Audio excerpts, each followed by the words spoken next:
Today we are going to read chapter 3 in Gooney Bird Greene by Lois Lowry. In chapter 1, we were introduced to Gooney Bird, and then the class had an assignment that they needed to write a story. And Malcolm, I believe, yes, Malcolm got the star stuck in his nose, and while he was gone, they decided they wanted to write the story about Gooney Bird. So then chapter 2 was the story about how Gooney Bird got her name and she was sharing it with the class. So today we're going to read chapter 3. By the way, I really enjoyed reading the stories that you sent me on how you wrote your name. And don't forget, if you haven't done it yet, it's not too late. So chapter 3. On Friday, Gooney Bird was wearing capri pants, a satin tank top, and a long string of pearls. Her red hair was twisted into one long braid, which was decorated with plastic flowers. There were flip-flops on her feet. "You look beautiful," Keiko said to Gooney Bird in an admiring whisper. "Yes, I know," Gooney Bird replied. "Thank you, Keiko." She walked to the front of the classroom when Mrs. Pigeon told her it was time. Malcolm was back in the classroom. He was at his desk writing, "I will never put anything in my nose," 100 times on a piece of lined paper. The nurse had told him to do that. She said it would keep his hands busy. So here's Gooney Bird getting ready to go to the front of the class. See if I can get that in.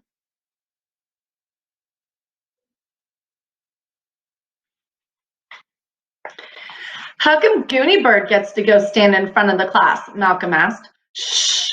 Everybody except Felicia Ann said to Malcolm. "Listen." "Today," Gooney Bird said, "I have a very exciting story to tell you. In my story, there's a long journey, a mystery, and a rescue." Mrs. Pigeon, seated at her desk, had begun correcting some spelling papers. She looked up. "Listen, second graders," she said. "Hear the different things that Gooney Bird is putting into her story? That is what good storytellers do." Gooney Bird listened patiently to the teacher. Then she stood up straight and did some breathing exercises. Finally, she took a deep breath and looked at the class.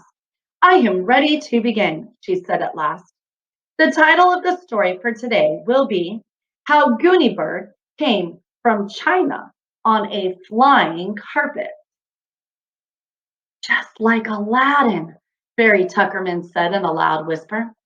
"Barry, pay attention, please," Gooney Bird said. "I like to have absolutely all eyes on me." Then, when the class became silent, all except Felicia Ann, who had been silent all along, and almost all eyes, even Mrs. Pigeon's, were on her, she began.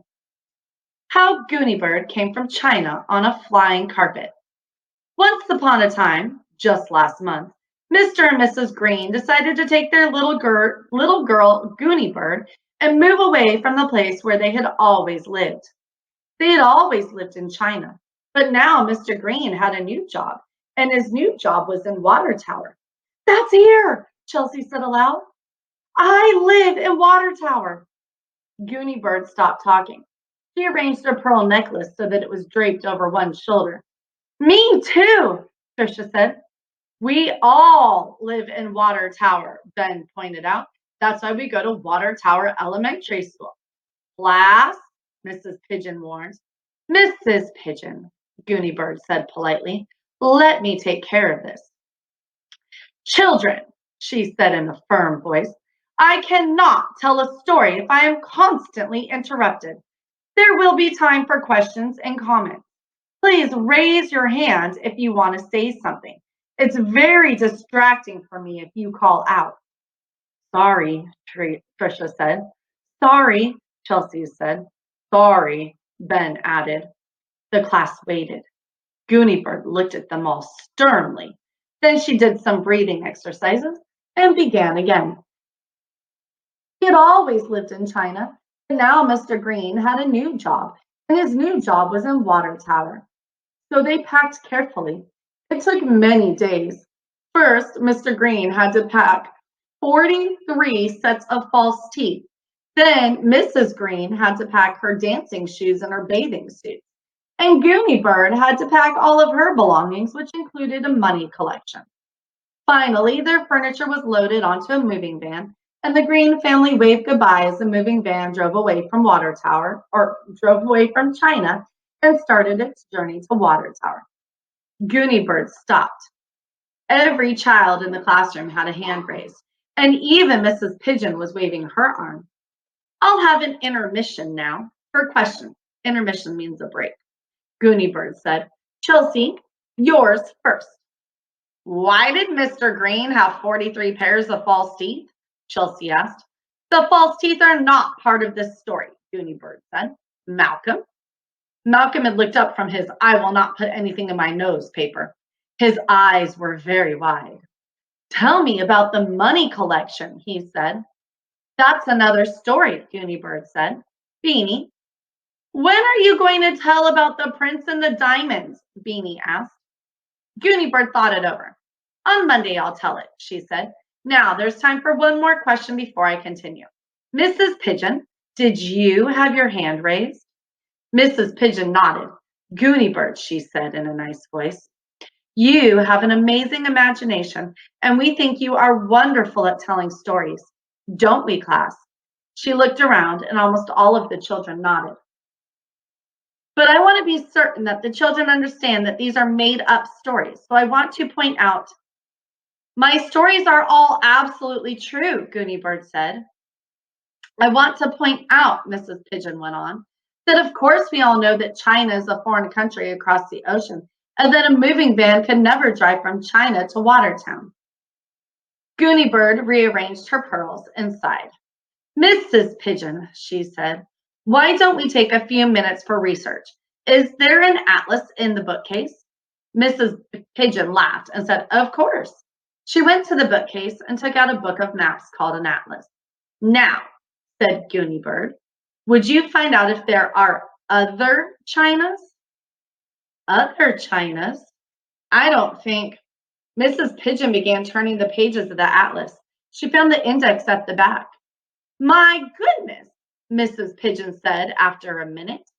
There's a China in Texas. Correct, said Gooney Bird. And what else? There's a China in Maine. Correct, said Gooney Bird. And California. There's a China Lake. Oh, and my goodness, in North Carolina. And now it is time to continue the story, Gooney Bird announced. Where were we? Oh, yes. I remember. The moving van had just left China. She took up the story again. After the moving van left China, the Greene family loaded up their station wagon with 5 big suitcases.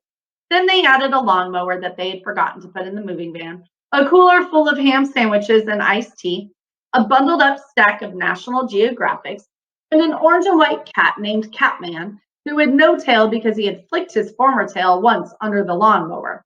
The last thing they put into the station wagon was a rolled up rug from the front porch of their house. It was too long to fit. They tried it sideways and folded and upside down, but it still wouldn't fit. Let's leave it behind, Mr. Greene suggested. But Mrs. Greene began to cry. It was my mother's, she said. There's a stain on it where my mother spilled some black bean soup 40 years ago. I feel sentimental about this rug. So Mr. Greene agreed to take the rug because it made him cry too if his wife cried. He decided to put the back window of the station wagon down so that the end of the rolled up rug could stick out. He made certain that everything was nicely arranged and that Catman had a comfortable place to sleep on the back seat, just beneath the end of the rug and next to the place where Gooney Bird would sit. Mr. Greene and Mrs. Greene and Gooney Bird Greene all got into the car and drove away from China, starting their long journey to Water Tower. They drove for many, many hours. They ate all of the ham sandwiches and drank all of the iced tea. They stopped to get gas. They went to the bathroom. They played the car radio and listened to news and operas and football games and talk shows about love relationships. Suddenly, Gooney Bird glanced down and noticed with dismay that her beloved Catman had disappeared. She looked around the floor of the back seat, but Catman was not there. She heard a small sound like a purr coming from inside the rolled up rug. She knew that Catman had entered the rug.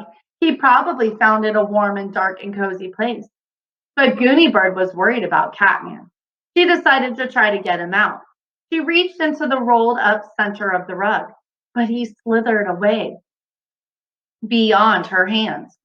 She looked at the backs of her parents' heads, wondering if she should tell them about the problem with Catman. But her mother was dozing and her father was driving, watching the road carefully and listening to a radio program about whales. So Gooney Bird decided to wiggle into the rug herself to rescue Catman. Oh no, Keiko cried. I'm going to faint. Shh, the other children said. It was dark and dusty and a very tight squeeze inside the rolled up rug.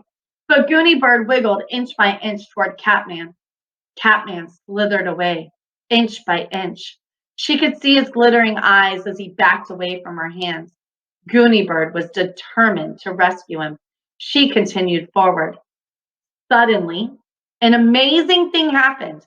Even though Gooney Bird was not very large and did not weigh very much and was not wearing her heavy diamond earrings from the palace that day, her weight inside the rolled up rug caused it to tilt. At that moment, Mr. Greene leaned forward to change the radio station, and the car went over a pothole in the road. The rolled up rug containing both Catman and Gooney Bird slid out of the back of the station wagon and flew through the air before it landed at the side of the road in some thick grass beside a fence post. A cow chewing a purple flower looked curiously at it and then wandered away.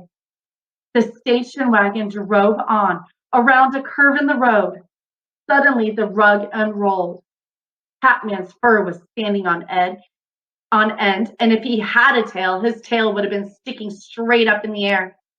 For a moment, Catman stood still, looking at Gooney Bird. Then he ran away very fast. Gooney Bird sat up.